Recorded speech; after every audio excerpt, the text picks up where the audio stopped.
when we study Tulsa, we're going to see all this history coming together. And the Choctaw, Chickasaw, Creek, Cherokee, and Seminole Indians all own African slaves. And we're going to see this leading to the Black Freedmen Indian Treaties of 1866. We'll see this leading to a Sarah Rector, who in the early 1900s was known as the richest Afro-American girl in the country. By about 1913, she's a millionaire because her family were owned by Creek Indians, previously owned by Creek Indians. And they're going to become part of the Creek Indian Nation after the Civil War ends, and they're going to be allotted land in what's known as the Black Freedmen Indian Treaties of 1866. And oil is going to be discovered on her land, and she's going to become a multimillionaire. Okay, because see, one of the things that made Tulsa so prosperous is that oil was discovered in the early 1900s. And this is one of the reasons why so many people were going in, migrating into Tulsa, migrating into Oklahoma, 1, 2, going into Tulsa. All right. So let's continue here. And those watching on our Facebook fan page, The African History Network, The African History Network, and my YouTube channel, Michael Imhotep, Imhotep. Be sure to share this information on your social media platforms as well. So once again, on today's show, we're going to deal with, right now we're talking about a reparations bill regarding the Tulsa Race Massacre was introduced by Representative Hank Johnson, Democrat from Georgia. He introduced this May 21st, 2021. This was 2 days after, this was 2 days after you had the hearing in the House Judiciary Subcommittee dealing with the Tulsa Race Massacre. That was on Wednesday, May 19th. Okay. Wednesday, May 19th. All right. So this bill would provide, this act would provide survivors and descendants of the Tulsa Race Massacre access to the courts to seek restitution for one of the worst episodes of racial violence in U.S. history. We're gonna turn on the screen share here. This is this article is from the Washington Post from May 21st, 2021, written by Deneen L. Brown for the Washington Post. Okay, reparations bill for Tulsa Race Massacre survivors introduced in Congress. So let me turn this on here. Just give me a minute. Calling number is 313-778-7600. 313-778-7600 is the calling number if you have a quick question or comment. Okay, bear with me. We run into some technical difficulties. I'm having problems with this brand new Dell laptop that I just got in January, and I'm gonna have to take it in and get a service tomorrow because it wouldn't come on for 20 minutes. All right, so we have that. Now, the Representative Hank Johnson, and we're going to scroll down to this here. Let me show you this. Representative Hank Johnson said that their lives, their land, and their liberty were stolen from them. Okay, their lives, their land, and their liberty was stolen from them. And let me see, where is the article? Hold on just a second here. Okay, here we go. Let's go down here. Okay, Representative Hank Johnson, Democrat of Georgia, said their lives, their land, and their liberty were stolen from them.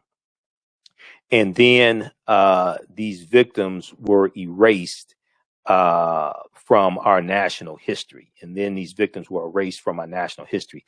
This massacre undoubtedly had a devastating toll on the Black community in Tulsa, but creating a cause of action to recover compensation for the wrongs is just one step in our path towards healing. But creating a cause of action to recover compensation for these wrongs is just one step in our path towards healing. Now, what's happened in the past is that when they tried to seek redress in the courts, and attorney Demario Solomon Simmons talked about this also during the hearing on May 19th. When they try to seek redress in the courts, they're told time and time again that it's past the statute of limitations. OK, it was too long ago. All right. Just suck it up, get over it, walk it off. It was too long ago. You can't seek redress. OK, in the courts. So this bill, now I want people to pay attention to this, right? Which Republicans are proposing bills to help the survivors of the Tulsa Race Massacre? Beyond something that is like honoring them, beyond something that's cosmetic or symbolic. I mean, which Republicans are advocating helping them get some type of reparations? Let me know.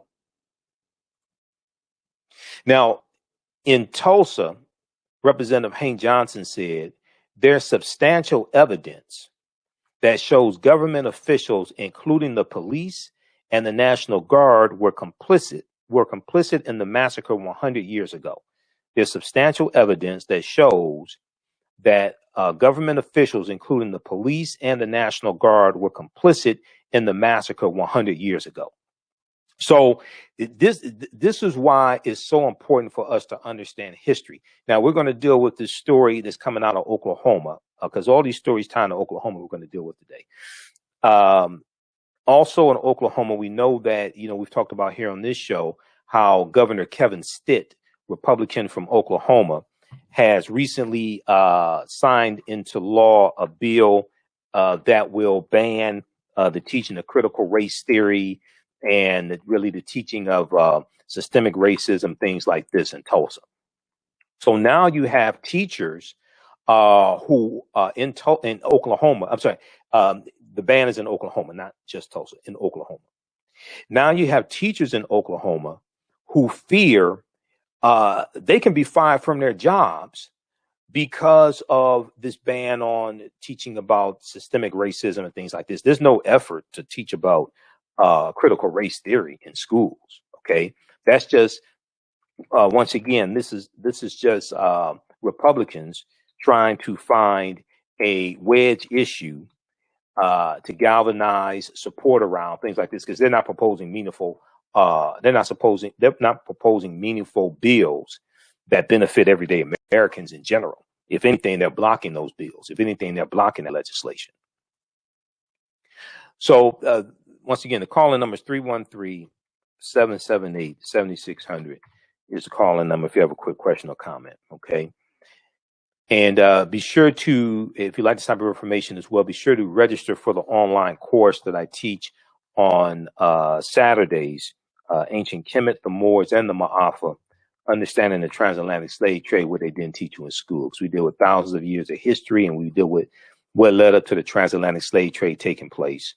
We'll post a link here. It's a 9-week online course that I teach, and we deal with thousands of years of history. I just sent you an email, Shakita. Pull up clip 1 and cue that up for me, please. We're going to go to clip 1 here in just a minute. I want you to hear some of the testimony again from May 19th, 2021, from Viola Fletcher, who's the oldest living survivor of the Tulsa Race Massacre also. Okay. But while we get that clip queued up as well, when you go to our website, AfricanHistoryNetwork.com, and you scroll down, you see the information for the radio show and the times we're on. Click here to listen to podcasts, audio podcasts of the shows. You go right here, you click on register here. Now, next class is Saturday, May 29th. Click on register here, takes you to the next page. Click right here to enroll. Because we're halfway through the class, the cost has been reduced to $60. And as soon as you register, you can watch last week's class that we did with Sister Nubia Wardford, the archaeologist. Okay. And remember, all the sessions, we do the class live, but all the sessions are recorded, so you can go back and watch it over and over again as well. All right. Let's go back to this article here. And I want to go to this clip here in just a minute. Let's go back to this here.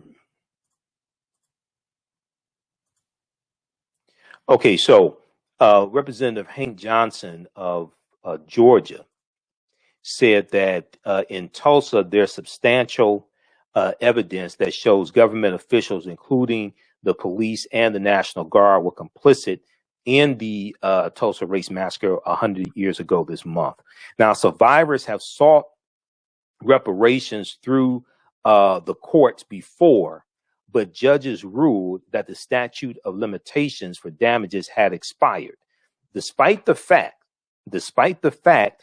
that some survivors filed claims in June 1921, only days after the massacre ended.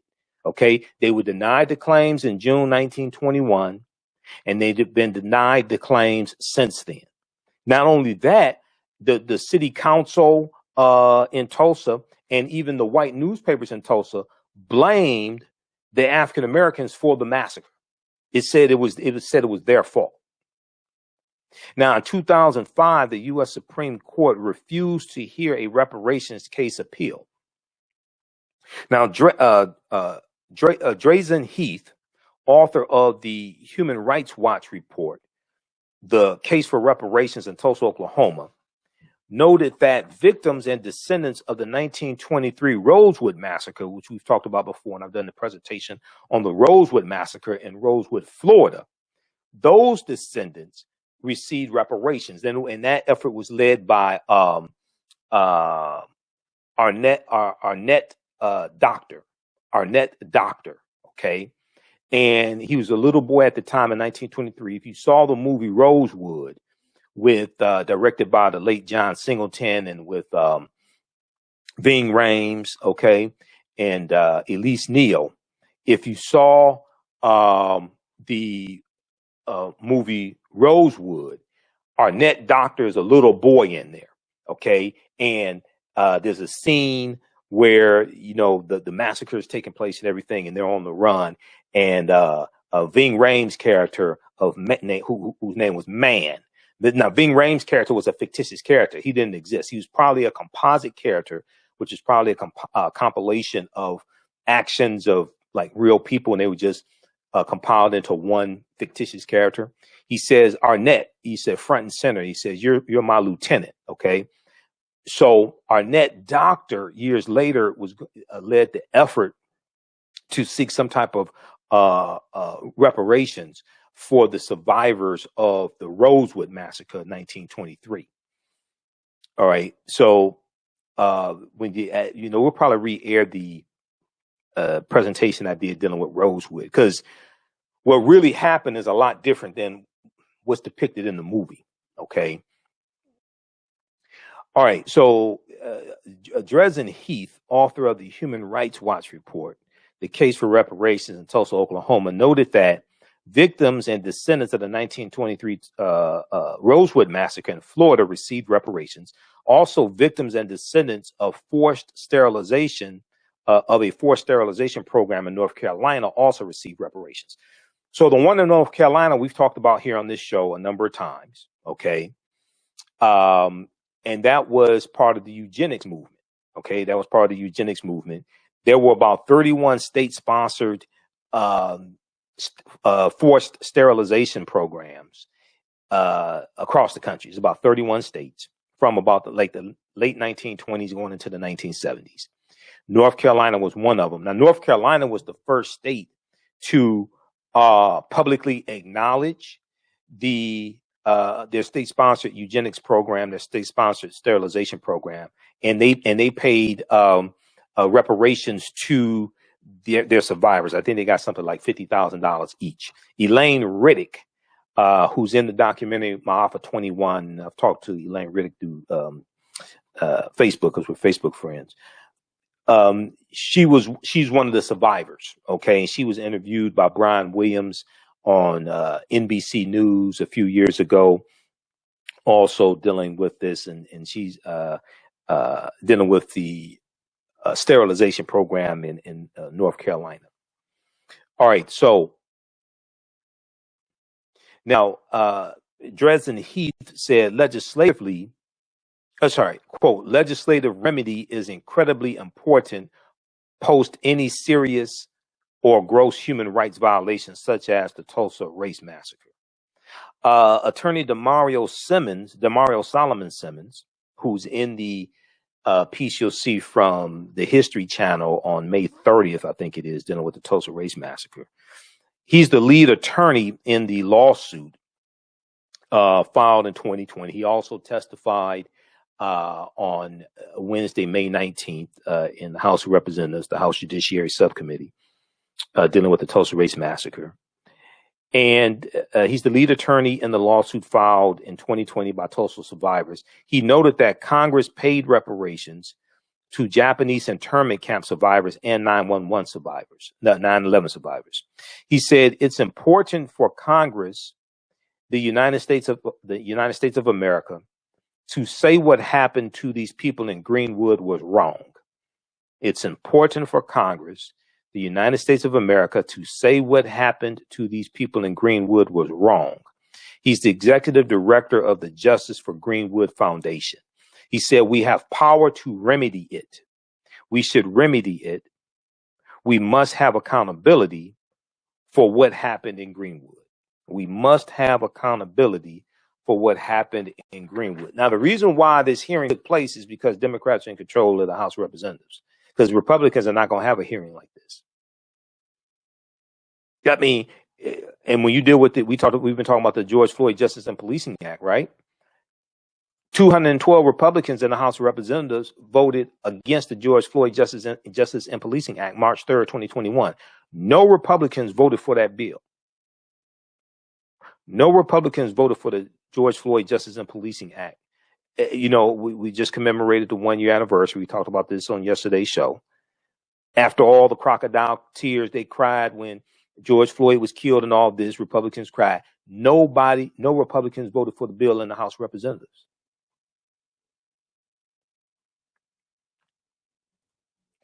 I want to go to this clip. I want to go to clip 1 here, Shakita.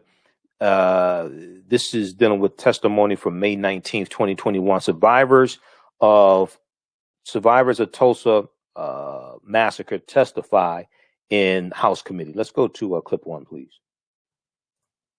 On the 1921 Tulsa Race Massacre, ahead of the 100-year anniversary later this month. In the early 1900s, Tulsa's African-American district of Greenwood was known as Black Wall Street, with its own luxury shops, restaurants, movie theaters, a library, hospital, even its own bus and taxi service, until the evening of May 31st, 1921, when a white mob descended on Greenwood, shooting Black people indiscriminately and burning more than 1,200 homes, hundreds of businesses, along with churches and schools. Some survivors saw airplanes dropping turpentine bombs on houses.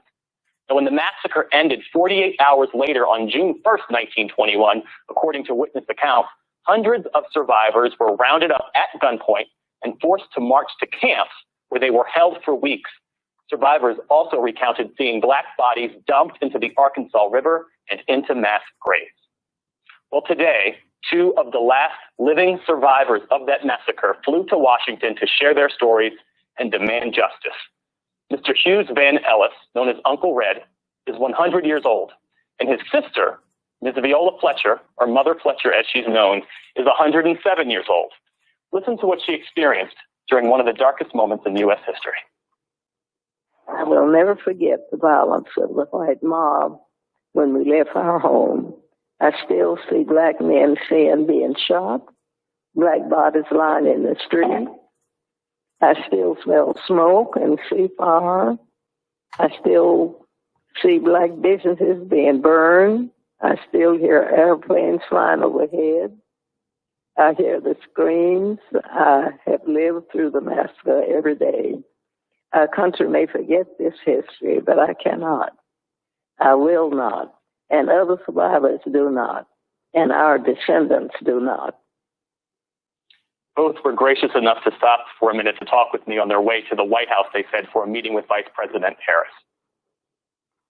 It's important for you to be here in Washington today and share your story.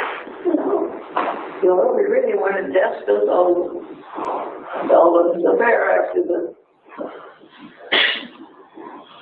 such a long time ago. We were thinking for now that something has been done about it.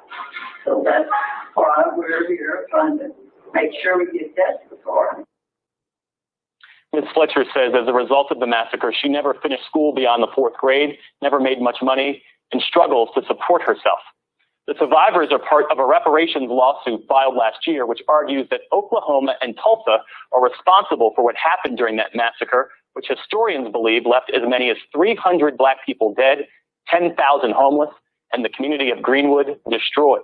Mr. Van Ellis, who is a World War II veteran, told lawmakers today, quote, "Please do not let me leave this earth without justice." Blessings to the both of them. Okay, pause it right there. Okay, so that is testimony from May 19th, 2021. That's a clip from Katie Turr's show on MSNBC. That was Jeff Bennett sitting in for Katie Turr. The name of that clip is "Survivors of the 1921 Tulsa Massacre Testify Before House Committee." That's from May 19th, 2021 at MSNBC.com. Okay, very quickly here, I want to move to this next story. We'll talk some more about Tulsa on tomorrow's show. There was a big article here from the History.com official website of the History Channel, dealing with 9 entrepreneurs who helped build Tulsa's Black Wall Street. 9 entrepreneurs who helped build Tulsa's Black Wall Street. Okay. And we're going to pull this up. So they talk about that Tulsa consisted of 35 blocks, North Tulsa, where the Greenwood district was, where Black Wall Street was. It consisted of 35 blocks of thriving community. African Americans had migrated to Tulsa, pulling their resources and building wealth to create successful businesses amid Jim Crow discrimination. Now, it's important also to note that a lot of the early landowners in Tulsa got their land from the Black Freedmen Indian treaties of 1866. Okay. And also, oil was discovered in Tulsa as well. So you're going to have a lot of us getting rich in the oil industry one way or another. This is an article, 9 entrepreneurs who helped build Tulsa's Black Wall Street. All right, now,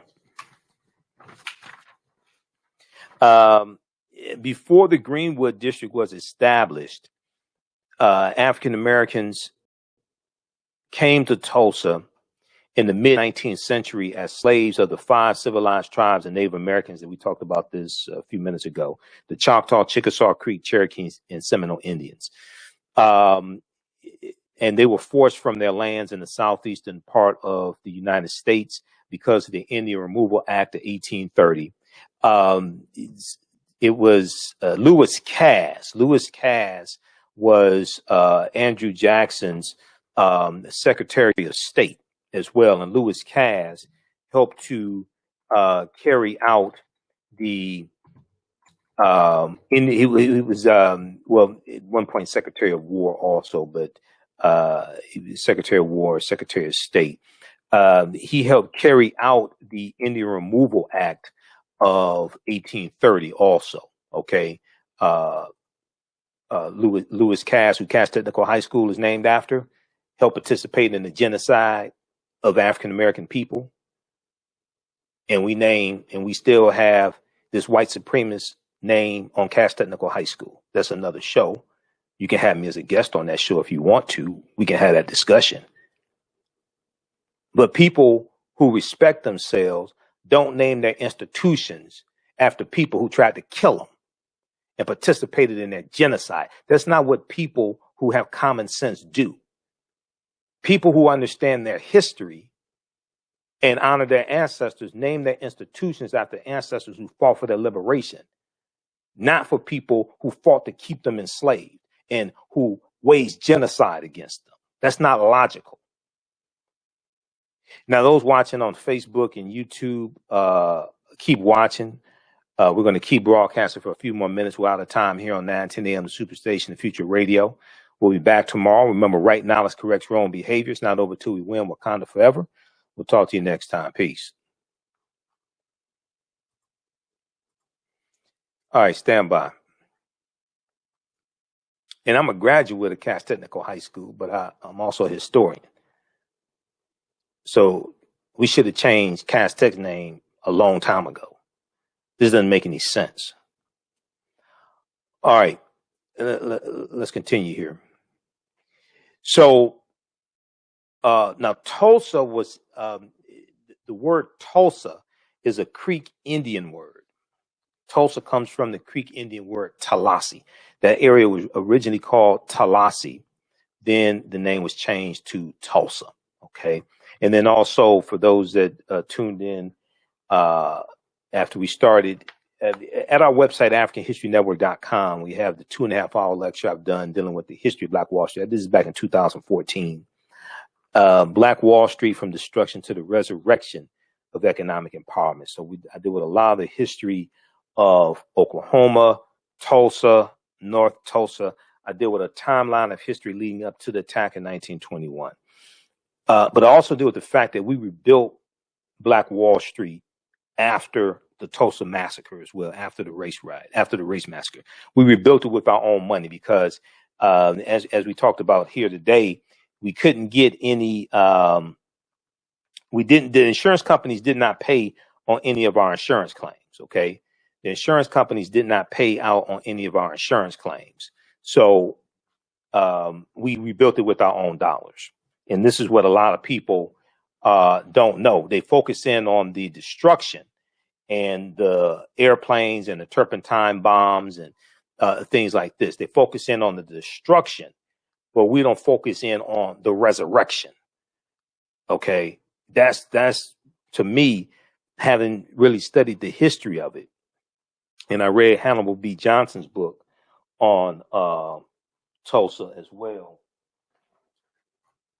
This one right here, Black Wall Street from Riot to Renaissance in Tulsa's historic Greenwood district, was probably the best book dealing with the Tulsa Race Massacre. Okay, this is probably the best book dealing with the Tulsa Race Massacre.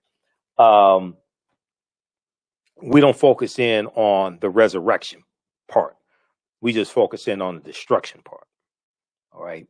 Okay, let's continue. So, so you had the Choctaw, Chickasaw, Creek, Cherokee, and Seminole Indians. Let me go back to this.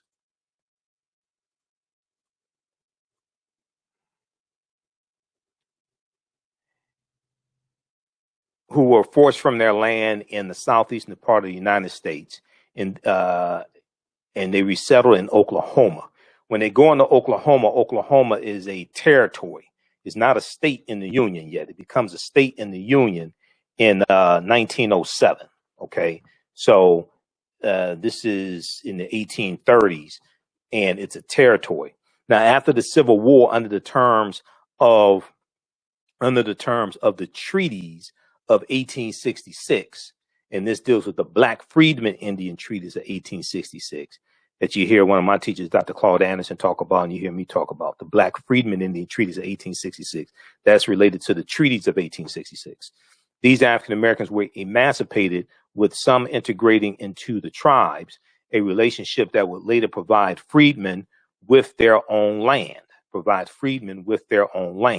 Okay, the relative wealth of some Black folks in Oklahoma comes in part through their connection to the tribes and their land ownership. See, this is something I've been talking about. People think they were able to just build Tulsa because they had segregation. No, you have to look at the history before that. A lot of the early landowners got land because of the Black Freedmen Indian Treaties of 1866. Quote, the relative wealth of some Black folks in Oklahoma comes in part from their connection to the tribes and their land ownership, says Hannibal B. Johnson, historian and author of the book Black Wall Street 100, An American City Grapples with Its Historical Racial Trauma. He's also the author of the book I just showed you, which is probably one of the best books dealing with the history of Black Wall Street. Black Wall Street from Riot to Renaissance in Tulsa's historic Greenwood district by Hannibal B. Johnson.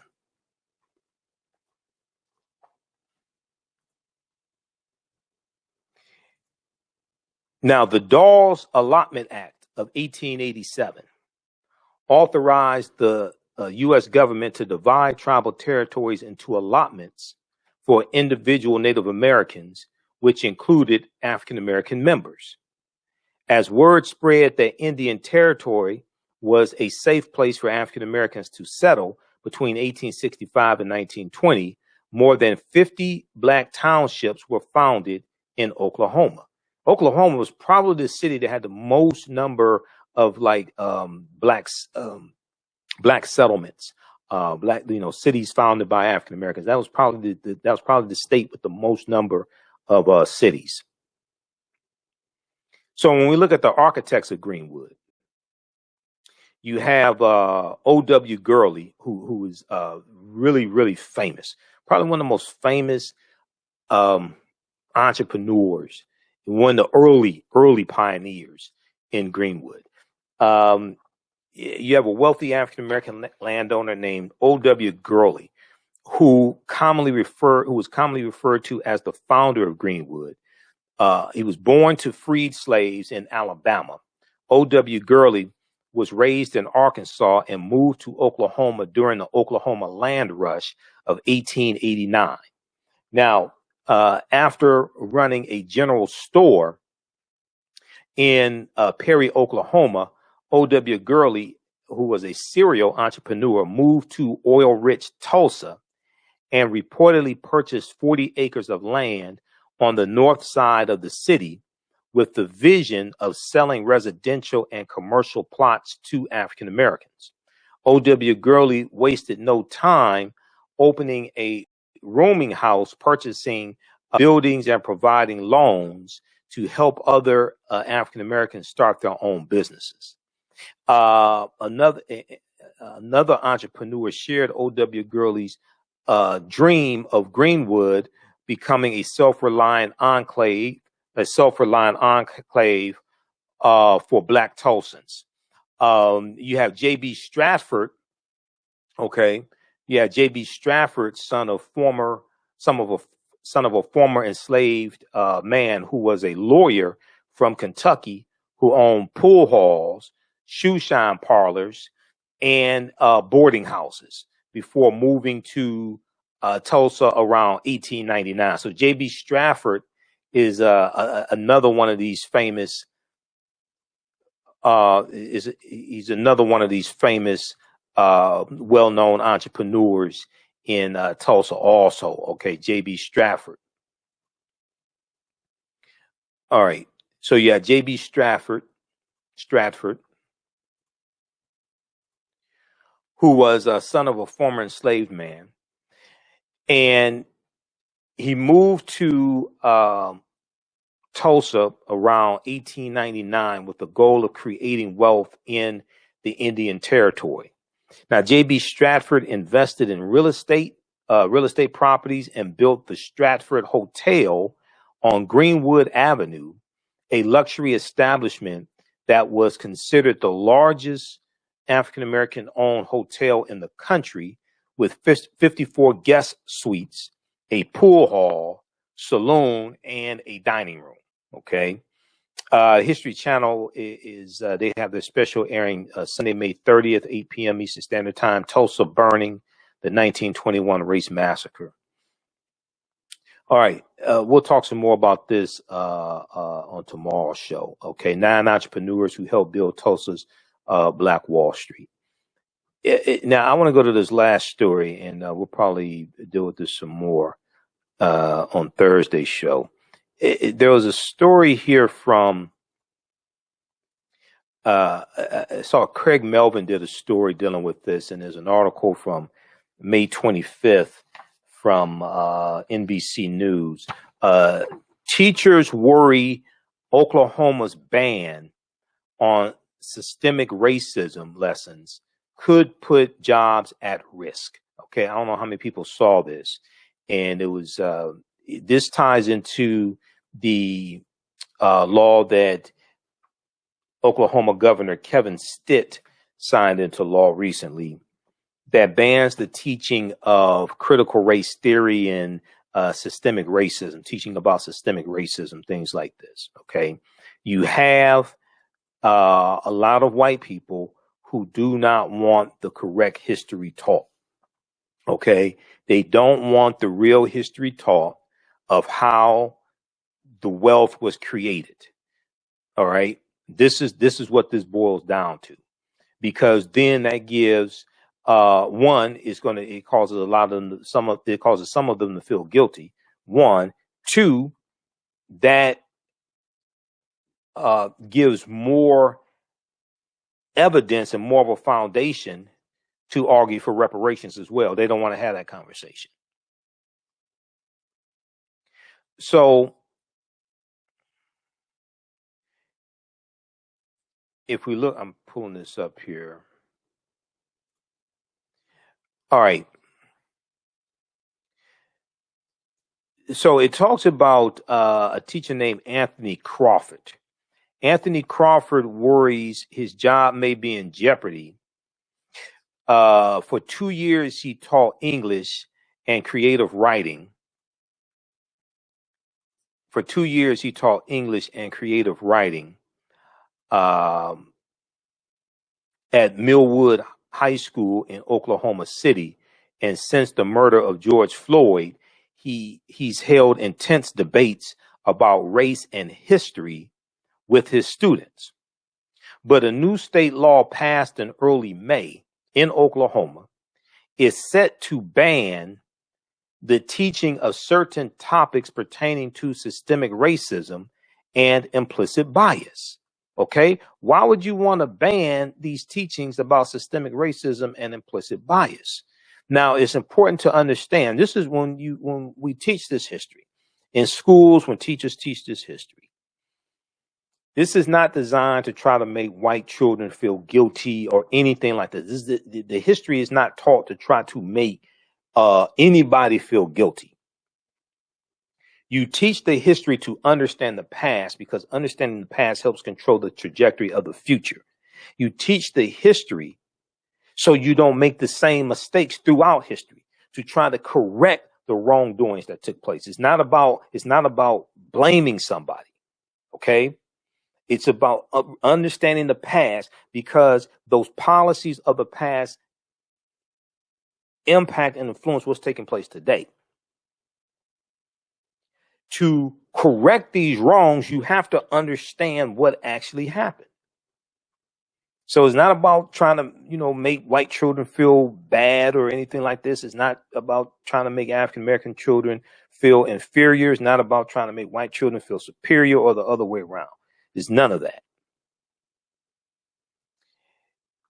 Let me go back to this here.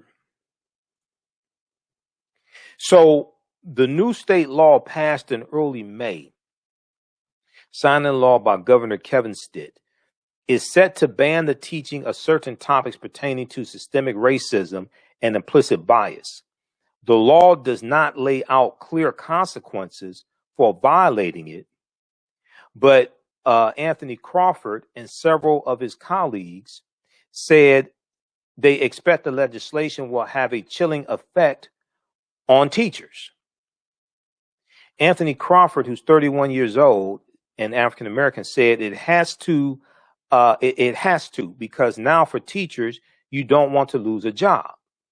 I don't want to talk about this knowing that it could be possibly a lawsuit or a possible way for me to lose my job. Now, Oklahoma's new law targets critical race theory, a study of the legacy of racism and its history in legal and social systems.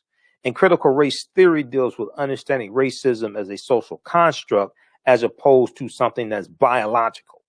Okay, racism is a system of advantage and privilege distributed based upon race. And critical race theory deals with understanding how racism influences laws and how the laws are used to oppress people, especially African Americans. Now, critical race theory was developed by African American scholars more than 4 decades ago to provide a framework under to provide a framework for understanding how laws and practices have perpetuated inequality. This is why a lot of white people, especially Republicans, don't want this taught, because now you're unraveling. Now you're exposing the magic trick. Now you're exposing how the magician does the magic trick. Okay. Now you're pulling the curtain. Back, exposing that the wizard in the Wizard of Oz is a dwarf. You remember the Wizard of Oz, the original Wizard of Oz, and the wizard was manipulating technology to make himself appear much larger than he was, and more powerful than he was, and more threatening than he was. You remember he was manipulating technology, and it was his big face with this deep voice talking, and then Toto, the little dog, pulls back the curtain and exposes a dwarf manipulating technology, giving a false impression, creating a false reality to then influence how people perceive the wizard. Power is the ability to define and shape reality and have other people accept your definition of reality as if it were their own. So what happens is, when we study this history, we start exposing the wizard.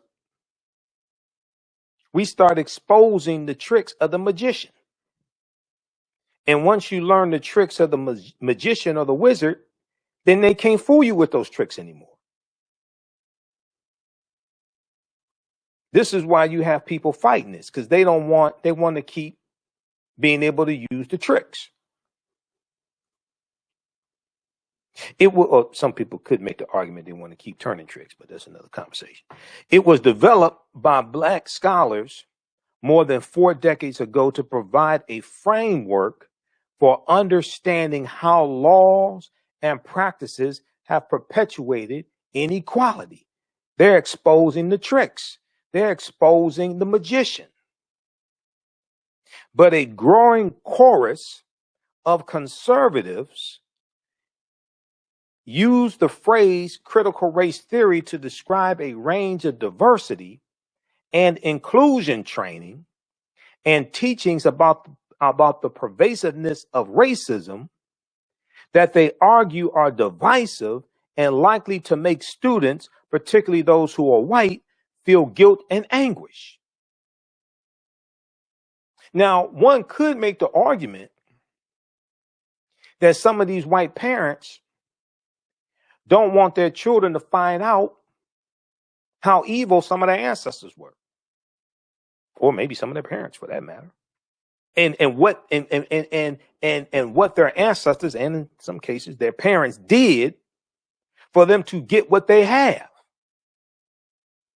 But this is not designed to try to make white children feel guilty or anything like this. But some white children may feel embarrassed about what their ancestors and maybe some of their family members have done when you start pulling the curtain back on the wizard. When you start pulling the curtain back on the wizard. Okay? So some white children who have African American friends, who have Latino friends, may look at their parents differently, or their grandparents or great grandparents, especially when they have heard their relatives maybe say derogatory things about African Americans or non-white people. When white children start learning this history, it may cause them to look negatively at some of their own family members or some of their ancestors, especially if they find out some of their ancestors were slave owners.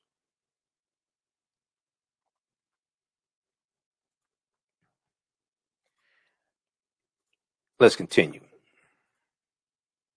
But a growing chorus of conservatives use the phrase critical race theory to describe a range of diversity and inclusion training and teachings about the pervasiveness of racism that they argue are divisive and likely to make students, particularly those who are white, feel guilt and anguish.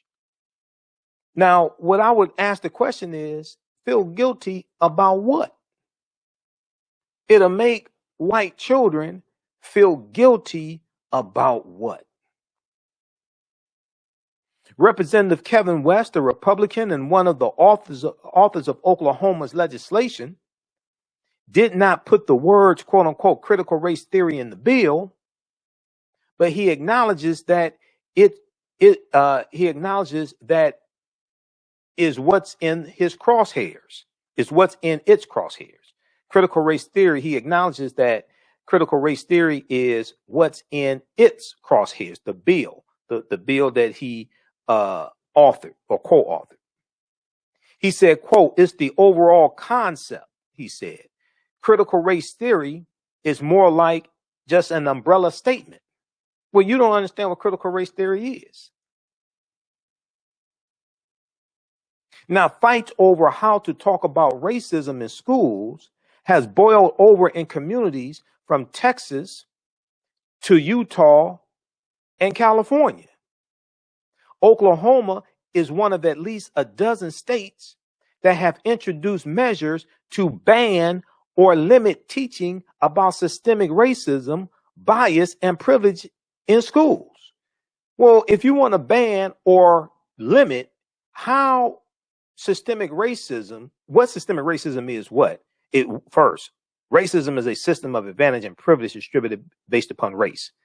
This is for the this comes out of the ideology of European white supremacy for the purpose of preserving genetic white survival. If you don't want to talk about systemic racism and how laws and policies are used to perpetuate systemic racism, then basically what you're saying is you just want to keep things the way they are. That's basically what you're saying. You don't want equity. You want to keep things the way they are. You're dealing with a maldistribution of wealth, power, resources into the hands of Europeans. So you're basically saying you just want to keep it like that. And then also, what they're saying tacitly is they want black people to suffer in silence. They don't want to teach how things came to be, and they just want black people to suffer in silence. This is what they're really saying. Oklahoma, where Tulsa is one of at least a dozen states that have introduced measures to ban or limit teaching about systemic racism, bias, and privilege in schools. I want to go to this clip here from, do we have it queued up? Yeah. I want to go to this clip here. This is from Craig Melvin on MSNBC. Teachers fear for their jobs after Oklahoma Governor Kevin Stitt bans teaching systemic racism in schools. Okay, let's go to this clip here. Hilton reports from Oklahoma where some teachers worry they may lose their jobs because of a new bill. Anthony Crawford worries he could lose his job. He teaches creative writing at Millwood High in Oklahoma City, where a new state law is set to ban certain teachings of race, bias, and history. Racism is when you can take all these entities that make up a society and only can be controlled by one ethnic group, right? The law targets critical race theory, a decades-old academic study of the legacy of racism and inequality. But a growing chorus of Republicans use the phrase to describe diversity training and historical teachings they see as divisive. The law bans teaching concepts that lead students to feel guilt or discomfort due to their identity. I said, oh, okay, I didn't know what that was. And then now, here we are back in May, now they talking about a law. I'm like, oh, that was quick. Representative Kevin West was one of the authors of Oklahoma's bill. No teacher shall require or make part of a course the following concepts. An individual, by virtue of his or her race or sex, bears responsibility for actions committed in the past by other members of the same race or sex. I've certainly never heard a teacher say those things. We can agree or we can disagree on how far this is happening in Oklahoma. Over the last few months, lawmakers in more than a dozen states have advanced measures to ban the teaching of critical race theory, just 1 year after the murder of George Floyd sparked mass protests and a reckoning over diversity and inclusion in many American schools. Kimberly Crenshaw, one of the original founders of critical race theory, thinks this is only the beginning. I've been trying to tell people for at least 6 months that the effort to respond to the reckoning of last summer was going to metastasize into a backlash. I thought, okay, so they found their boogeyman. As these bills pass around the country, what do you think will happen? Before we know it, students of color, as well as white students, are going to have an education that is less robust than we have even right now. Is this law going to change teacher behavior? It has to. Because now, if a teacher don't want to lose their job, it's like, okay, well, I don't want to go there. I don't want to talk about this, knowing that it could be possibly a lawsuit or a possible way for me to lose my job. So I know a lot of teachers is going to move a lot differently. Crawford encourages students in his classroom to debate race and history intensely. Yeah, imagine a class where they don't talk about racism. How are you going to teach American history without speaking about racism? Because you cannot talk about American history without speaking about racism. You cannot do it. Their whole thing was we shouldn't teach this in class because, one, it makes other certain ethnicities feel bad. That sucks. I'm sorry. That sucks. I felt bad, but I can't feel bad for something that I didn't do. We're our own person. You can't hate someone because of what their parents did. He says he'll keep talking about America's complicated racial history as he sees fit.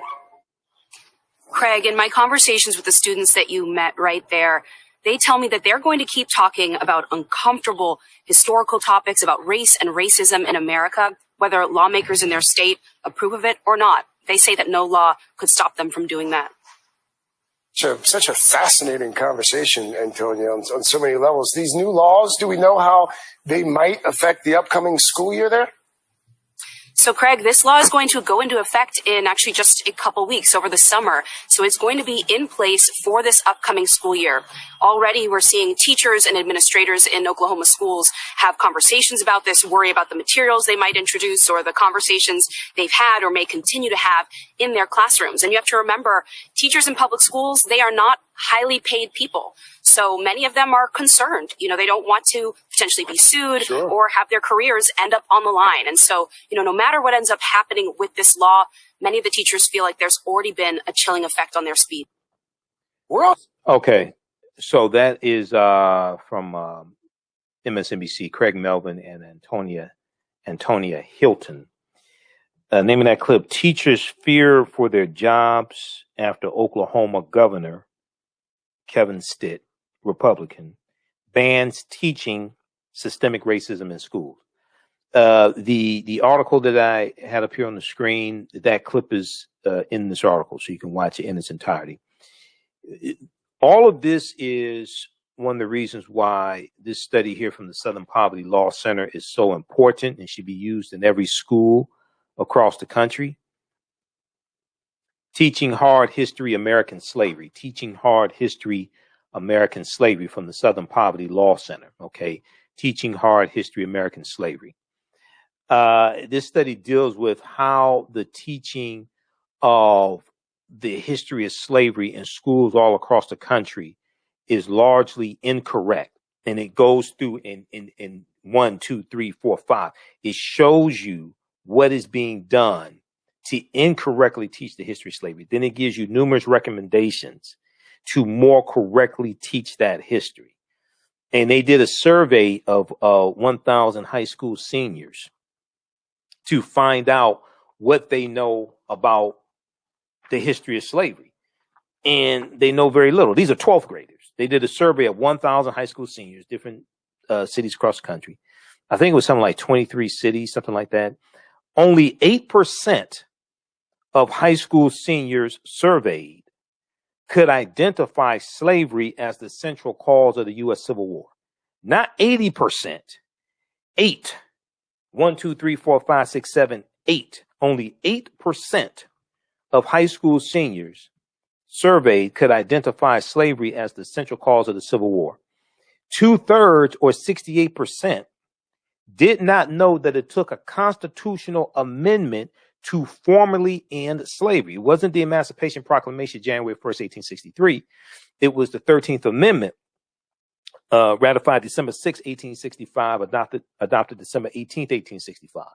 All right. So when you go through and read this, fewer than 1 in 4 students, only 22% of high school seniors surveyed, could correctly identify how provisions in the U.S. Constitution gave slaveholders an advantage, like the Compromise of 1787, the 3/5 Compromise of 1787, Article 1, Section 2, Clause 3 of the U.S. Constitution, or the fact that the U.S. Constitution laid the foundation for the Fugitive Slave Act of 1793 and the Fugitive Slave Act of 1850.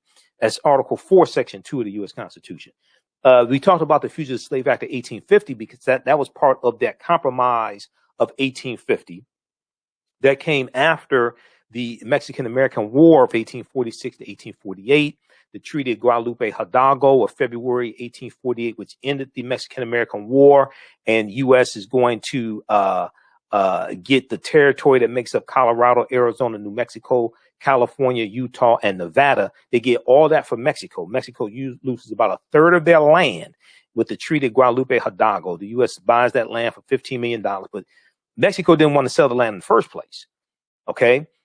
And you're going to have the Compromise of 1850, which consists of 5 bills. One of those bills was the Fugitive Slave Act of 1850, which then went further than the Fugitive Slave Act of 1793.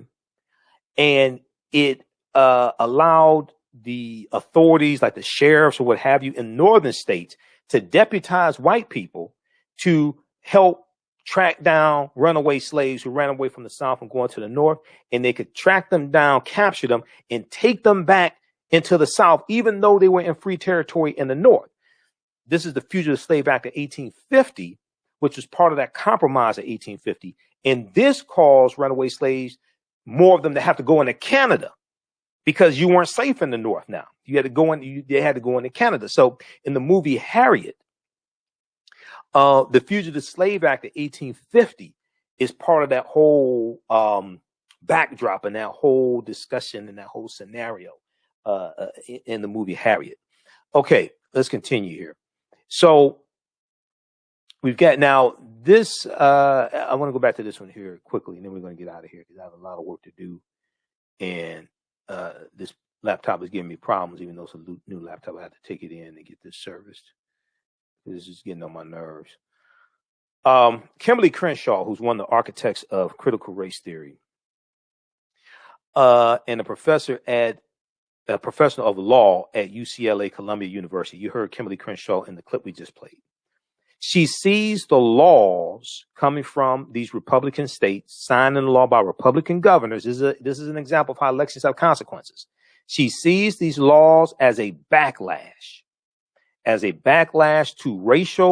the racial reckoning of last summer, when George Floyd's murder sparked uncomfortable conversations about diversity, inclusion, and history in many workplaces, schools, and universities. Okay. She doubts most of her critics have ever read her work. She said it's like a bad case of telephone. It's a catch-all for everything that people don't want their children to learn. We can basically say white people largely. You do have some black conservatives who are attacking critical race theory. They can't tell you what it is either. Okay. Like Vernon Jones. Okay. Vernon Jones got exposed by Dr. Mark Lamont Hill on Dr. Mark Lamont Hill's show on the Black News Channel. Okay. Go read this article here. Has the interview. We played it here on the show. Vernon Jones had no clue what critical race theory was. Okay. This is Vernon Jones right here. African-American man. He was a former state representative of Georgia. He was a Democrat. He switched to the Republican Party because he loves Donald Trump and supports Donald Trump. He's running for governor of Georgia. Okay. He's not going to beat Stacey Abrams. All right. But he's running for governor of Georgia anyway. He's running as a Republican, a Trump-loving black Republican. He said if he becomes governor of Georgia, he's going to sign an executive order that bans critical race theory. He was asked numerous times by Dr. Mark Lamont Hill, explain to me what critical race theory is, and Vernon Jones cannot tell you what critical race theory is, yet he wants to ban it because he's appealing to white Republicans in Georgia. Okay, read this article here. The whole video, the whole interview is right there. You can watch it. This fool had no clue what critical race theory was. Now, read this article. Representative Vernon Jones wants to ban critical race theory, can't define what it is. Most of these Republicans, regardless of race, can't define for you what critical race theory is. Critical race theory is a legal analysis on the premise that race is a social construct that is used to oppress people of color rather than a natural biological feature. They're dealing with racism and systemic racism. Racism being a system of advantage and privilege distributed based upon race, coming out of the ideology of European white supremacy. And critical race theory is not taught basically in schools, K through 12. It's taught usually at the graduate level in college, especially in law schools.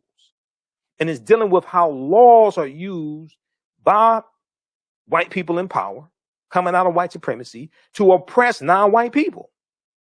They don't want to have that discussion. Like I said, you're exposing the magician's tricks. You're pulling back the curtain on the wizard. So they can't let that rabbit out the bag. They have to keep this thing going. So read this article here and watch the video. It's I'm gonna play a little bit of it because it's so funny. It's so funny here. Let me see. Let me play a little bit of this here. I want you to hear how ignorant Vernon Jones sounds. All right.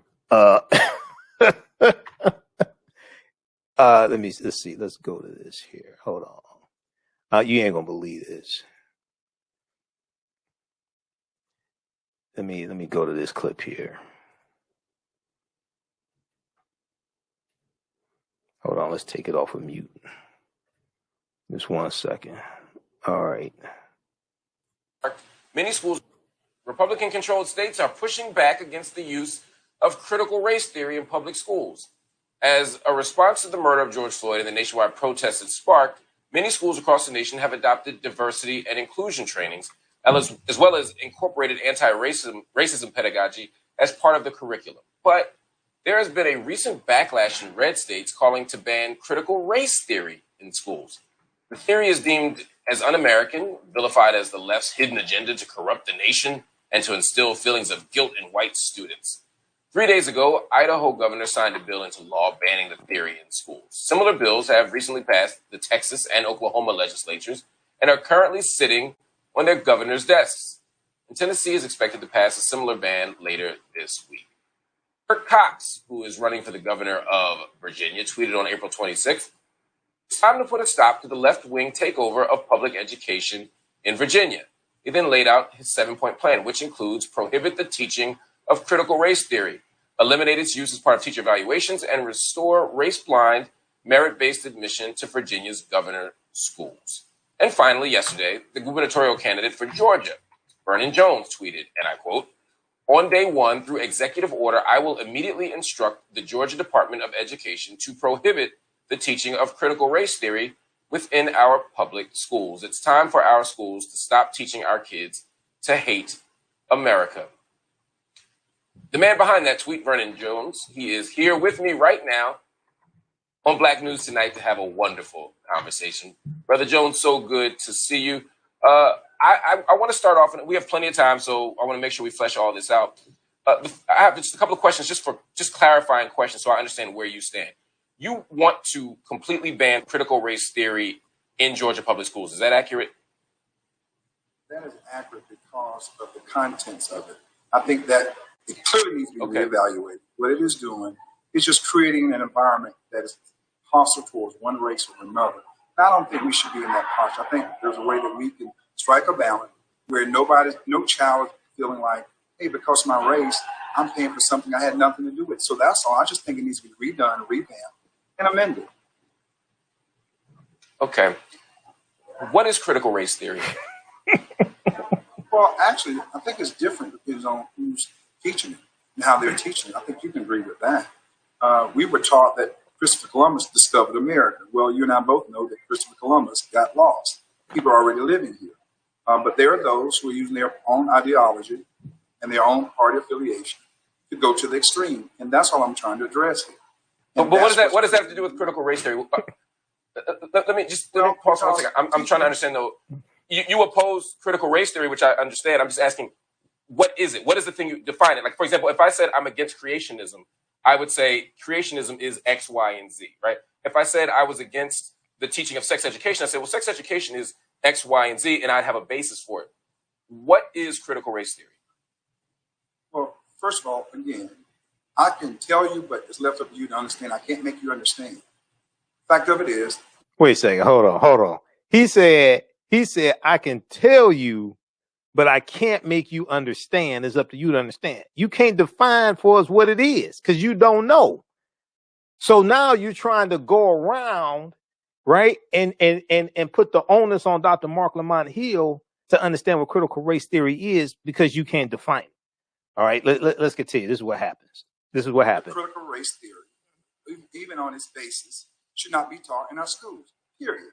Now, if you can't understand. But what is it? If you want to debate, well, to me, what it does, to me, my interpretation, as well as many others. No, not what it does. What is it? How do you define it? I mean, that's asking you to define critical race theory because my audience may not know. Well, say it obviously, again? you don't know. And you haven't, I said, obviously, you don't know, and you haven't told your audience. But again, how I see it, and how it's been received. Well, then what is it then? Okay, so see, this is how you know you got somebody backed into a corner.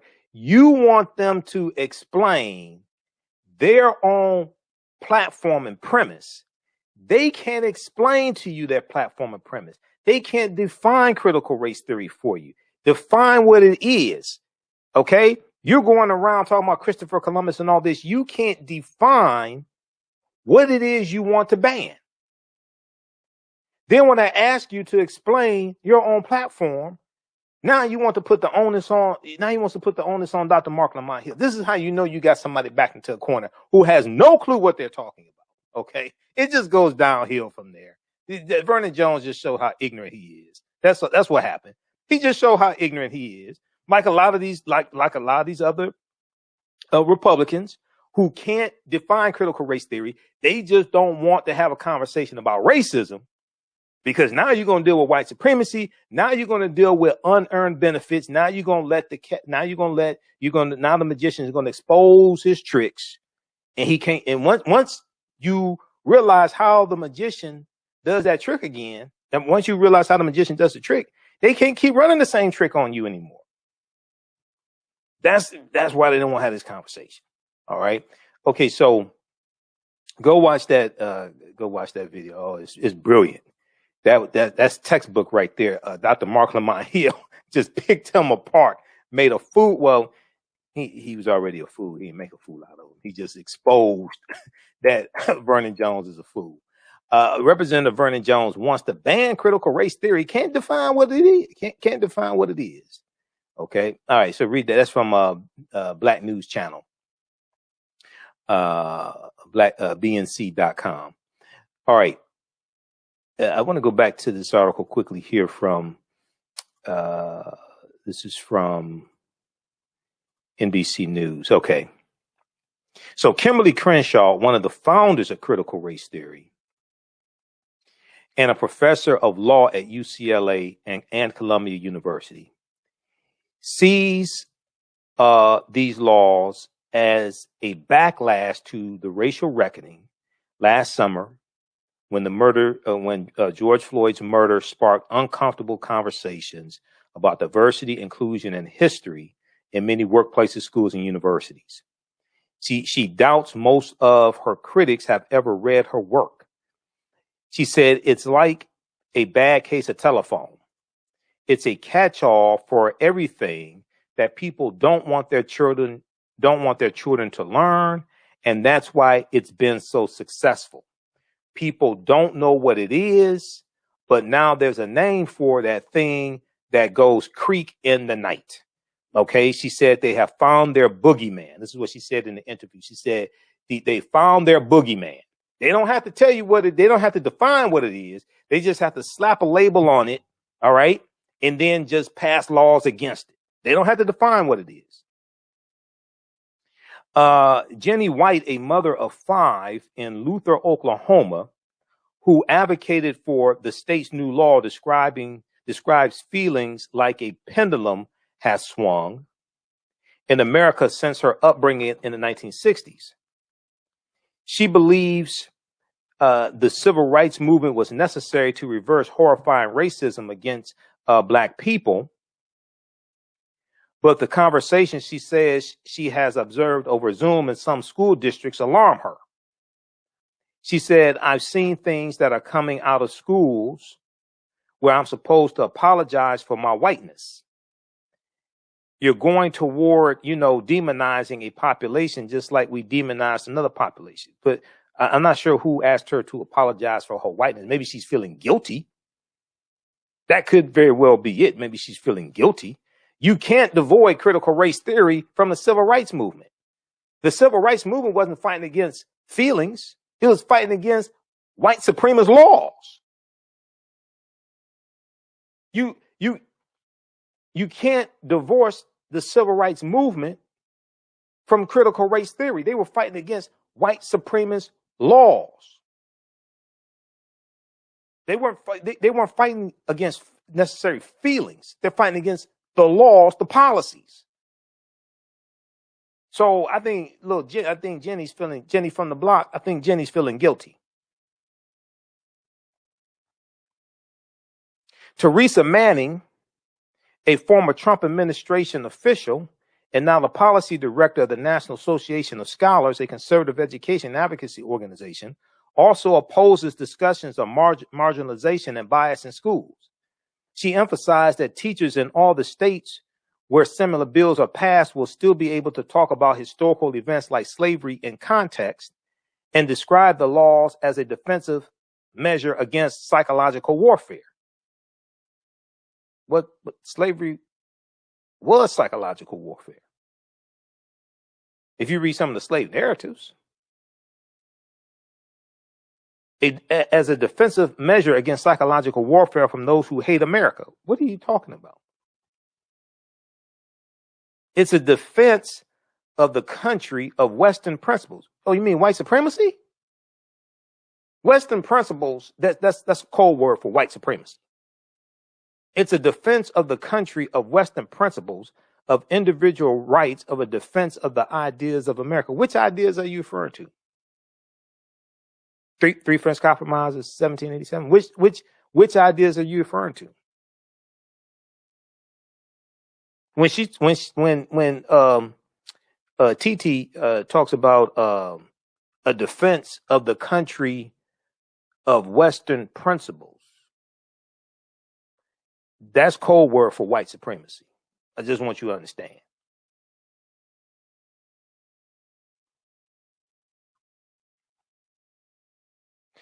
Read the rest of this article here.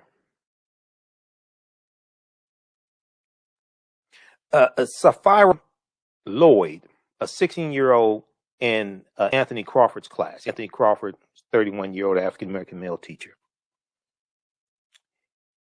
She's a 16-year-old in Anthony Crawford's class in Oklahoma City. She believes the law in Oklahoma, signed by Governor Kevin Stitt, Republican, is focused on assuaging the discomfort of white students at the expense of African-American students like her. I'm telling you right now, a lot of this has to do with a lot of white parents don't want their white children to learn about how treacherous some of their white ancestors were. It may be some of their own family members. That's what that right there. When you start really dealing with the maldistribution of wealth, power, resources, the theft of land, the killing of indigenous people, the killing of African Americans, the enslavement of African Americans, when you really start dealing to this history, and if white children find out some of their ancestors owned slaves, you're gonna have a whole lot of discomfort. You're going to have a whole lot of discovery. Now, it's not designed to make white children feel guilty, but they're going to start looking at some of their family members, especially some of their family members who have a tendency to say things that are racially insensitive. It's going to start causing them to start putting some of their family members in check, start putting some of their parents in check. Sapphira Lloyd, 16 years old, said, does anyone care about the comfortability of black people? Obviously, they don't care. She and other classmates noted that nobody in Oklahoma thought to legislate to prevent black students from hearing traumatic stories about slavery or racial violence. In her view, the law will make quality history instruction impossible. She said, you cannot talk about American history without speaking about racism. You can't do it. See, a lot of these white people don't want to talk about racism. Racism is a system of advantage and privilege distributed based upon race. You have they will talk about a level playing field and equality and all that stuff. But a lot of them don't want the level playing field because the playing field is tilted in their direction. So they'll quote Dr. King and talk about we want to be judged by, everybody should be judged by the content of their character. They'll quote Dr. King, right? But if you really go and analyze his speech called A Council Check, which was renamed I Have a Dream, because I Have a Dream is not the original name of the speech. The speech is about dismantling white supremacy and racism. When you actually go and read the 16-minute speech, he's talking about dismantling white supremacy and racism. He's talking about holding America accountable for a promissory note America gave us 100 years prior in 1863. He's talking about the Emancipation Proclamation. And he said, when we take that promissory note to the bank, it's marked insufficient funds.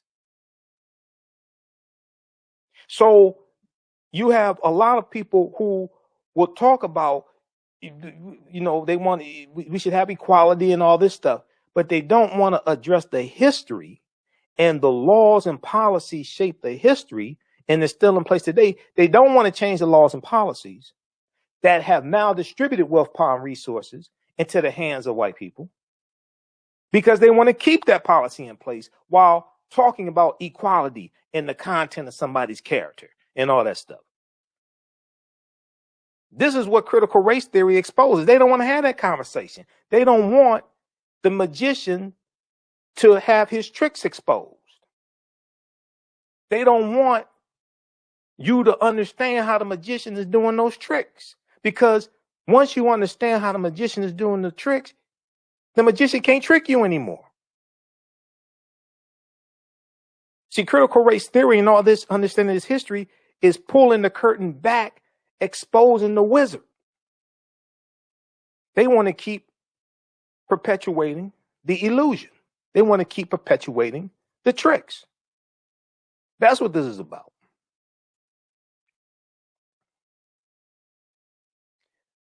Let's see here.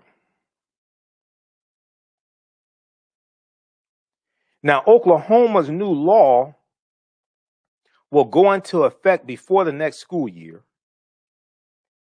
At Midwell High School, Superintendent Cecilia Robinson Woods heard from teachers like Anthony Crawford, who's African American male, who want to know whether the district will support them in teaching race and history as they always have. While the law does not describe specific punishments, she has reassured the teachers that she expects challenging discussion of racism and inequality will continue, whether state lawmakers approve of them or not. But see, the most important thing, you can have challenging discussions about racism, but it ain't really challenging when you deal with the facts. When you deal with the laws and the facts and history, then,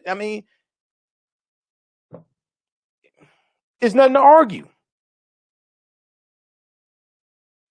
The world is changing, she said. We can't stop it. No law is going to stop that. Okay, read this article. Teachers worry Oklahoma's ban on systemic racism lessons could put jobs at risk. All right.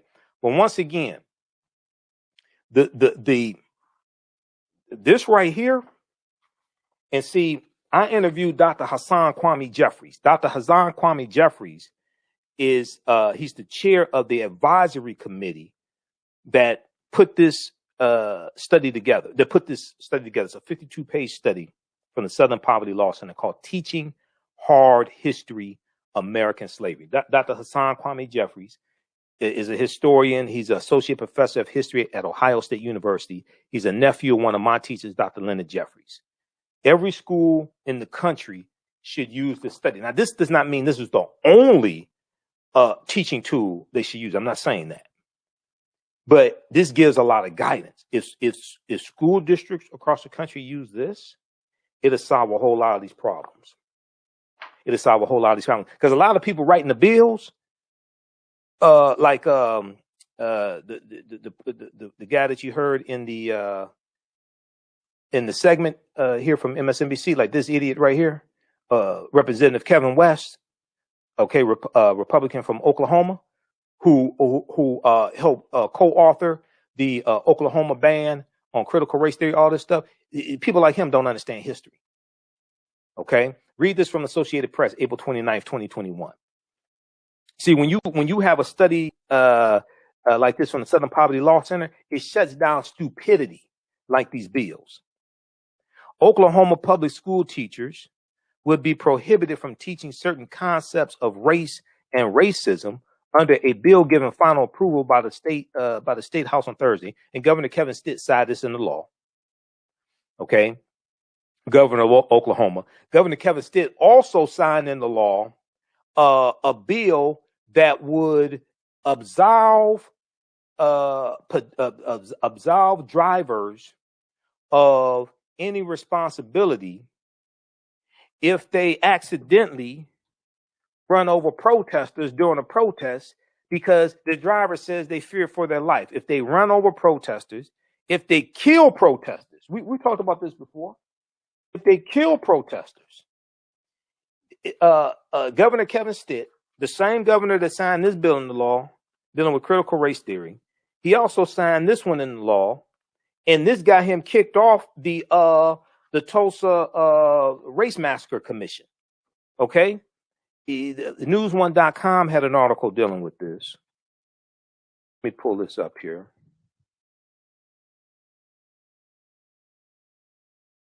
Tulsa Race Massacre Commission boots Oklahoma governor for signing racist legislation. Rightfully so.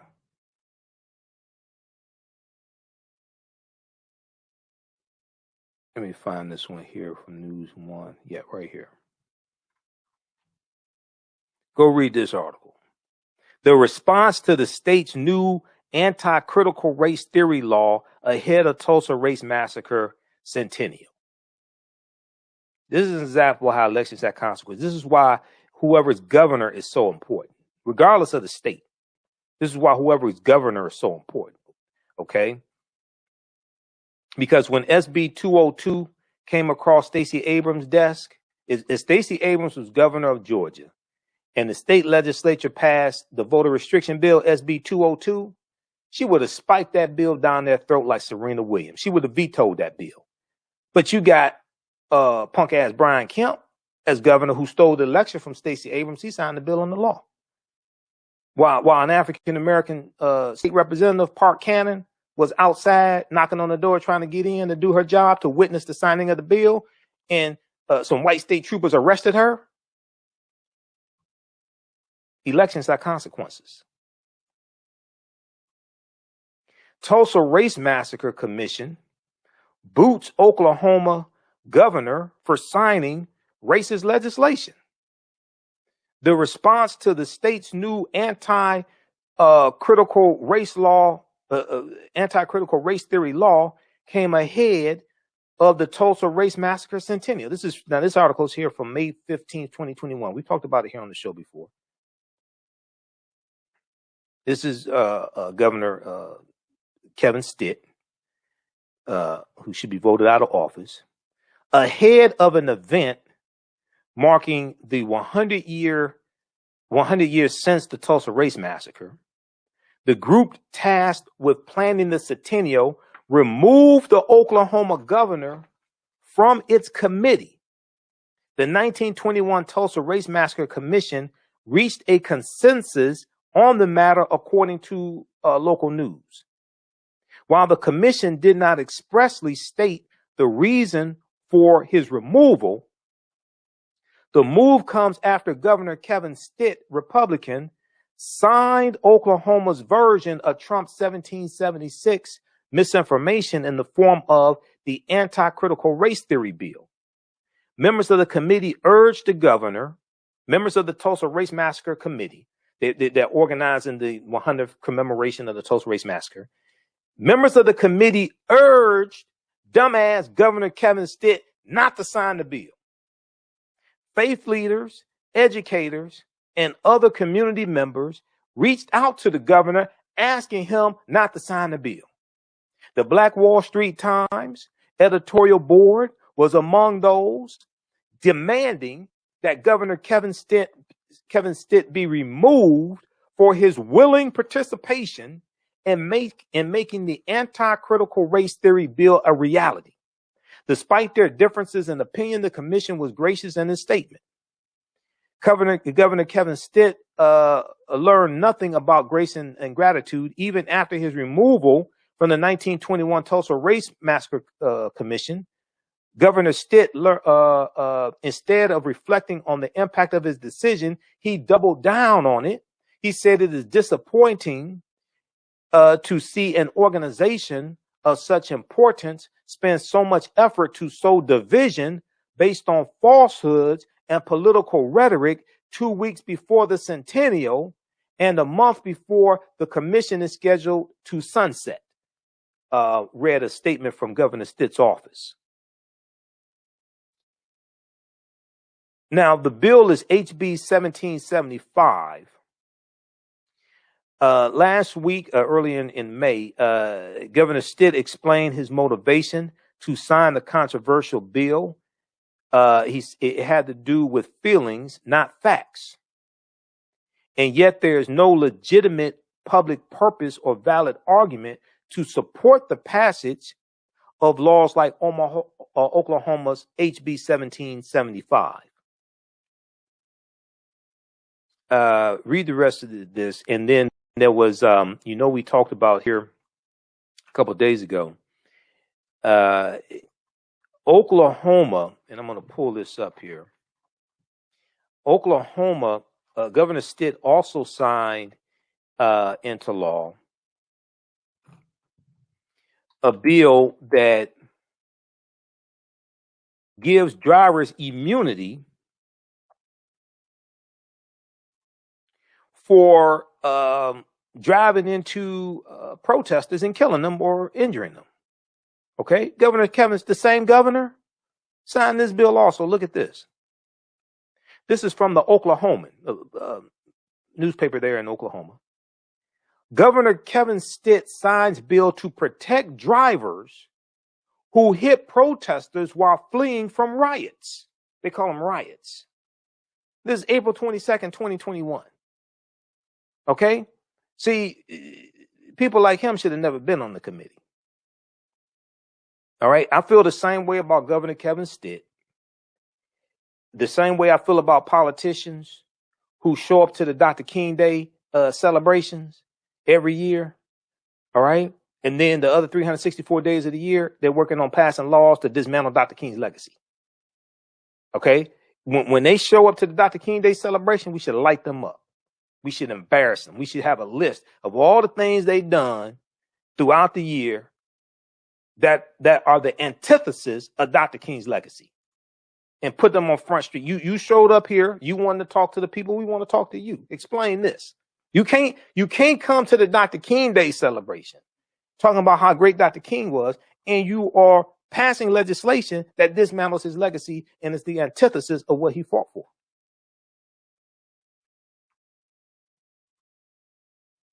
Governor Kevin Stitt, Republican, governor of Oklahoma, has signed a controversial bill that would grant civil and criminal immunity to drivers who unintentionally injure or kill protesters while driving away from a riot.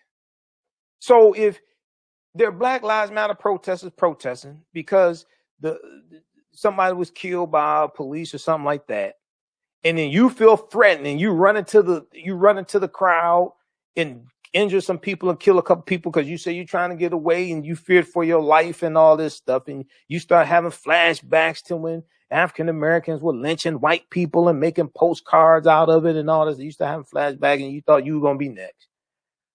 Based upon this law, you're not going to be charged.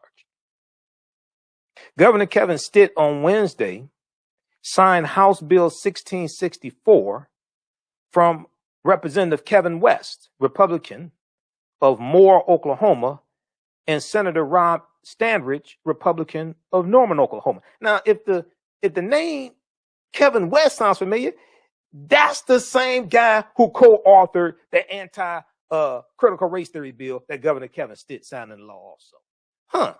Wait a second, let me get this straight. You against teaching about the history of systemic racism and all this stuff, but you gonna also author a bill that gives immunity to people that run into crowds of protesters or run over protesters or kill protesters from at a protest that you call a riot. Because white college students have riots also when they lose NCAA basketball games too. They have riots too,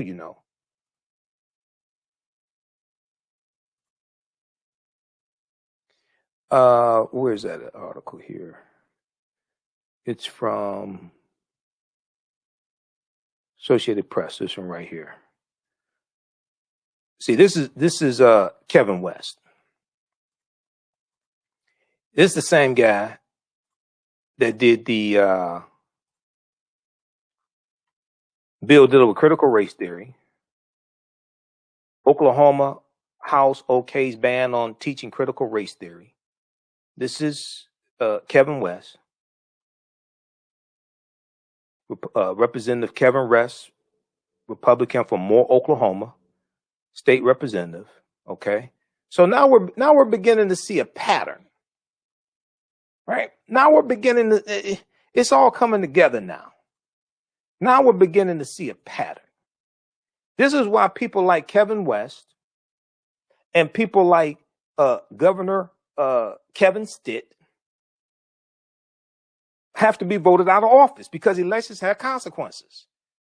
They pass laws that are detrimental to our existence. This is why you have to be able to see these threats coming and stop them.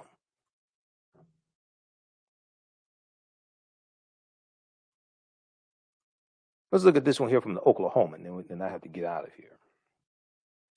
The bill is just one of a handful of Republican-backed proposals introduced in the whole Oklahoma legislature this year aimed at cracking down on protests. Why are you trying to crack down on protests? Don't they have a First Amendment right to protest? Why are you trying to crack down on protests? Are you trying to crack down on white domestic terrorists trying to overthrow the government?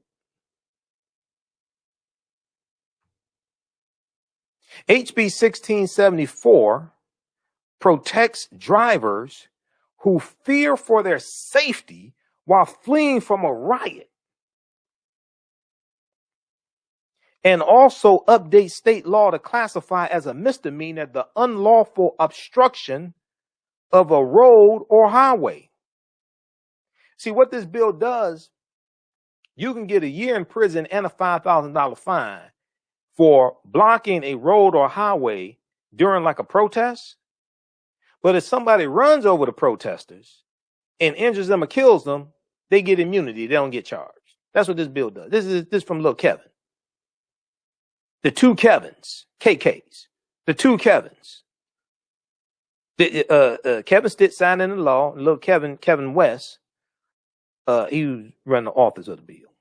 one of the sponsors. Quote, I certainly support the right to peacefully protest and assemble. I will not, however, endorse rioters that spill onto the city or state streets, blocking traffic and even harming property of vehicle operators who are simply trying to move freely.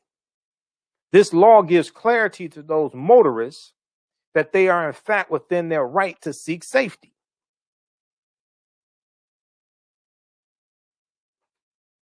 The ACLU of Oklahoma says it is in serious conversations with its partners on next steps to protect Oklahomans' right to free speech. The power of protest belongs with the people, and we will not tolerate these attempts to seek Oklahoma to silence Oklahomans, said Nicole McAfee, the group's director of policy and advocacy. Now, when we look at opposition to the measure, Adriana Laws, founder of the Collegiate Freedom and Justice Coalition, said the Oklahoma legislature has launched an assault on tax-paying Oklahomans. Adriana Laws was one of about 35 demonstrators that marched through Oklahoma State Capitol Wednesday afternoon to protest what they described as anti-protest bills advancing through the GOP-controlled legislature.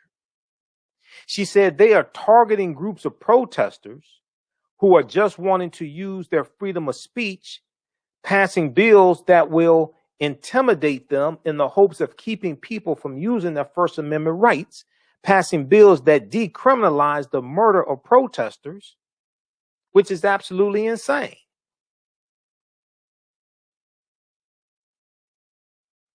Okay, read the rest of this article here from the Oklahoman. Governor Kevin Stitt signs bill to protect drivers who hit protesters while fleeing from riots.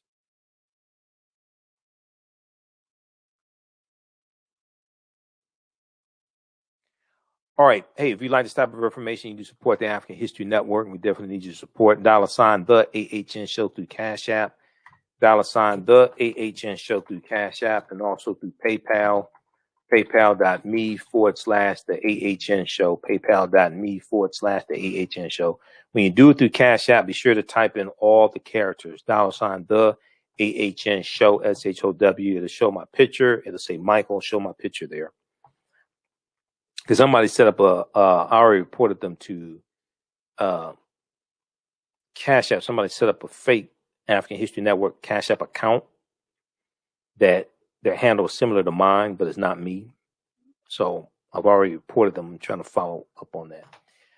Or through PayPal, paypal.me/the AHN Show, paypal.me/the AHN Show. We're here 6 days a week. This helps us keep doing the research, stay on the air, keep broadcasting, pay some of the bills off. So you can still register for the online course that I teach on Saturdays, 12 noon to 2 p.m. Eastern Standard Time, Ancient Kemet, the Moors, and the Maafa, understanding the transatlantic slave trade, what they didn't teach you in school. We deal with thousands of years of history, and we deal with what led up to the transatlantic slave trade taking place. I do a PowerPoint presentation. We have book references, articles, guest speakers, video clips. This past Saturday, our guest speaker was archaeologist Nubia Wardford, African-American female archaeologist. She goes to the Sudan to do archaeological digs. We dealt with the African queens of antiquity, and the origins of ancient Kush. She also showed us some pictures of her in the Sudan as well. We do the classes live. All the sessions are recorded. So if you miss anything, you can go back and watch it over and over again. So when you go to our website, AfricanHistoryNetwork.com, and scroll down, you'll see the information for the class. Click right here to register here. It takes you to the next page. Click on enroll. Class, it was on sale $80. Since we're about halfway through the class, I reduced the price for you, so it's $60. As soon as you register, you can watch the previous classes also. And you'll be ready for our next class, Saturday, May 29th, 2021, 12 noon to 2 p.m. Eastern Standard Time. Ancient Kemet, the Moors, and the Maafa, understanding the transatlantic slave trade, what they didn't teach you in school. All right, Look, we have to get out of here. My lecture dealing with the history of Black Wall Street is at our website, AfricanHistoryNetwork.com. Also, Black Wall Street, From Destruction to the Resurrection of Economic Empowerment. It's a 2.5-hour lecture. I did this back in 2014. I did this in Seattle, Washington. It's a 2.5-hour lecture. It's a visual presentation, doing a PowerPoint presentation. And I deal with the history of Black Wall Street. I deal with the African presence in this country going back tens of thousands of years, as well as a lot of history that I cover in that presentation. So we have this at our website, AfricanHistoryNetwork.com. We also have it in, we also have bundle packs available. We have the Black Migration 1619 to 2019 bundle pack also that's at our website, AfricanHistoryNetwork.com as well. Let me put this. We have it on the homepage of the website. Let me pull this up here because it's loading slowly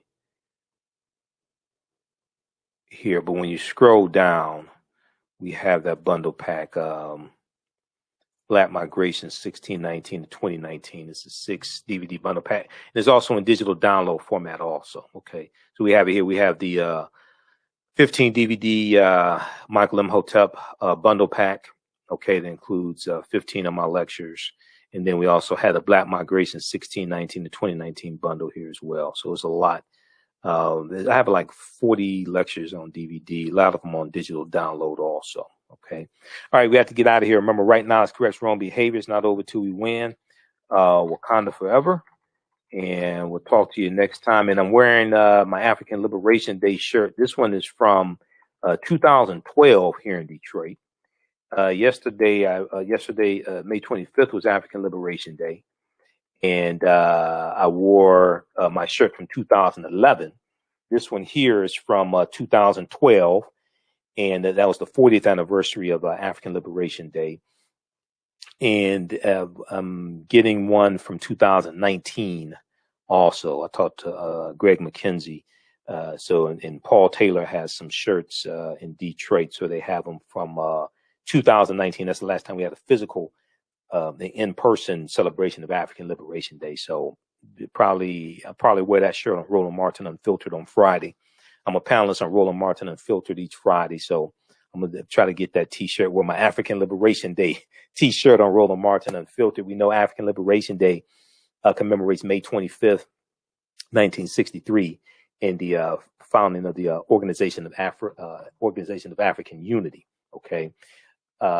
We talked about that on yesterday's show, and you can check out the information at, there's some good information. Well, Africa.com has a good article dealing with African Liberation Day. And then we posted the article from Africa.com dealing with 10 things you should know about Africa Day. It's called originally it was called African Liberation Day. Now more recently it's called Africa Day. But timeanddate.com also have an article dealing with African Liberation Day. You hear referred to as Africa Day, also previously African Freedom Day. Okay, but on May 25th, 1963, 31 African leaders convened a summit meeting to found the Organization of African Unity, the OAU. They renamed Africa Freedom Day as African Liberation Day and changed its date to May 25th. The founding date of the OAU is also referred to as Africa Day. Africa Day. Okay, so check this out at timeanddate.com. Let me see, let's pull this up here. Timeanddate.com, and they have information here dealing with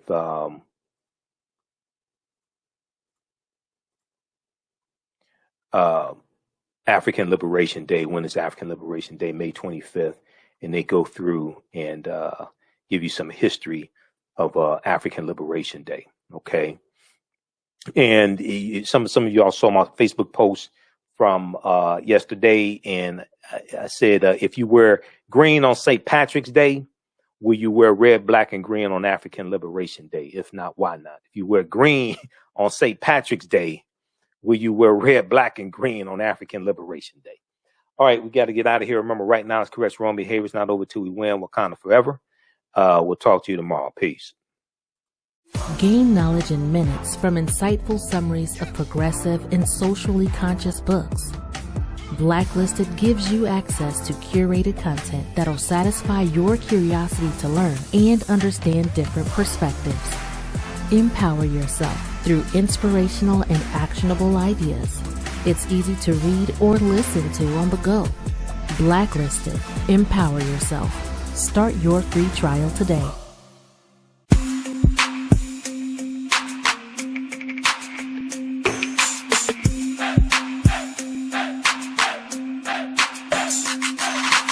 Are you getting ready for fall or winter? We have the solution for all seasonal clothing needs. Kemeticwear.com is the go-to online source for Kemetic African fashion and lifestyle products with a contemporary twist.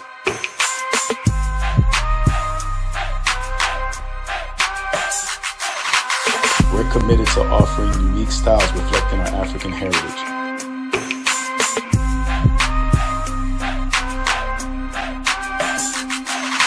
Kemeticwear.com is inspired by KemeticScribes.com to influence our people in learning and showing pride. Please visit our website at Kemeticwear.com.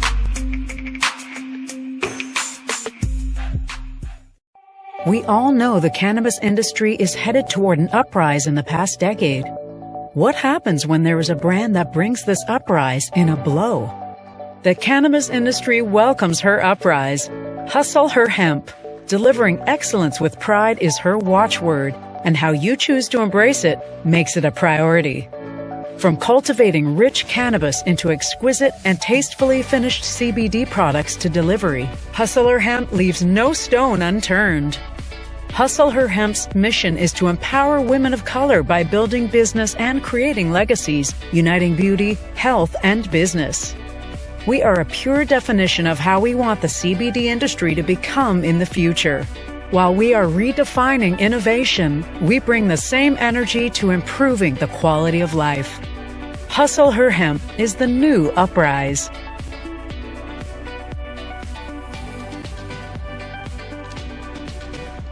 Hi, I'm Joel Wilson, President and CEO of JCW Computer Consulting, LLC, a technology implementation firm with over 20 years of satisfying customers.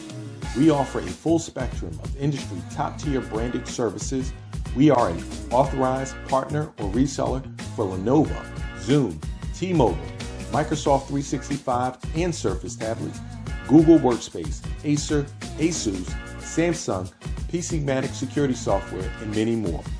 Our online store features laptops, Chromebooks, computers, printers, accessories, and software.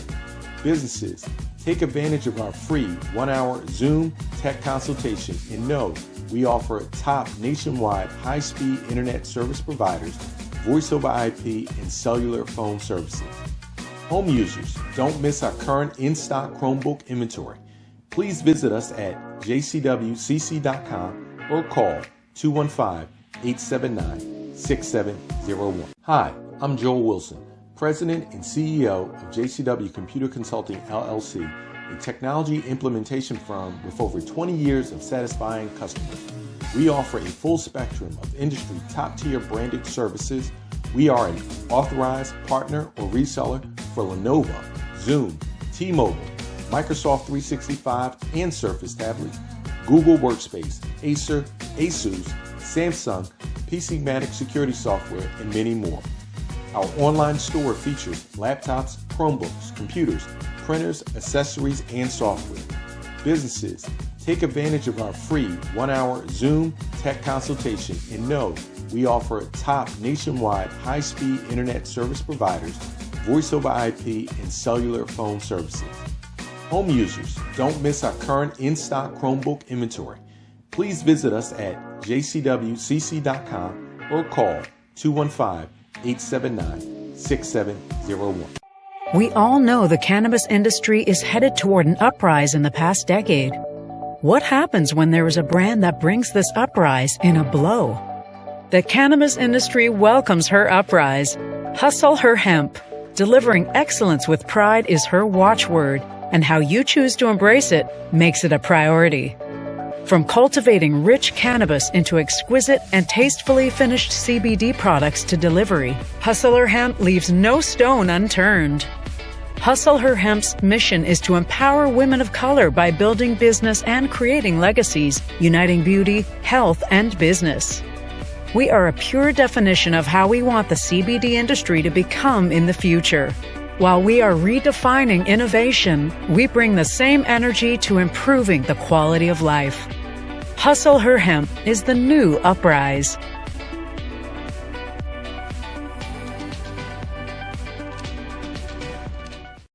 For 25 years, the Black History 101 Mobile Museum has carried on the rich legacy of the Black Museum movement in America by showcasing original artifacts of the Black experience at colleges, universities, K-12 schools, corporations, libraries, conferences, and cultural events, making it the most traversed Black History mobile exhibit in American history. Dr. Khalid El Hakim is the founder of the Black History 101 Mobile Museum, and he is a highly sought-after public speaker on topics of Black history, social studies, education, museum studies, hip-hop, and race relations. Dr. Khalid was named among the change makers for NBC Universal's Erase the Hate campaign and listed as one of the 100 men of distinction for Black enterprise. He recently founded the Michigan Hip Hop Archive on the campus of Western Michigan University. The Black History 101 Mobile Museum is currently scheduling in-person and virtual exhibits nationwide. For more information, please contact Dr. Khalid Al Hakim directly at 313-645-4197, 313-645-4197, or visit their website at blackhistorymobilemuseum.com. That's blackhistorymobilemuseum.com. You can also email him at bhistory101@yahoo.com, bhistory101@yahoo.com. With blackbusinesstea.com, the messages are clear and meaningful. Keep your business in the black and out of the red. Mind your black business. Know your numbers and plan strategically. Black Business Boss, lead your industry. Support black business, encourage, patronize, and uplift one another. BlackBusinessTea.com currently has products sold in Detroit, Atlanta, Chicago, and Los Angeles, with proceeds returned to the black community. They have a wide selection of hoodies, t-shirts, mugs, hats, sweatshirts that support black-owned businesses. Visit the website blackbusinesstee.com. That's blackbusinesstee.com. Digital Dandelion's Technical Solutions works with businesses like yours to create an operations manual for your business, which is something many businesses don't have. According to AARP, more than 30% of small business owners are over 50 years old. Many business owners want to retire by selling their businesses or by passing their businesses on to their children.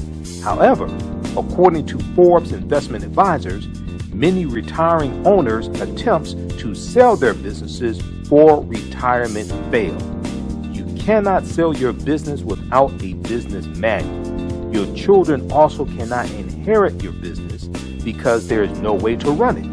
Your business does not have to die when you leave. Their business Bible products will give you the tools you need for a thriving business that can make you money even after you retire.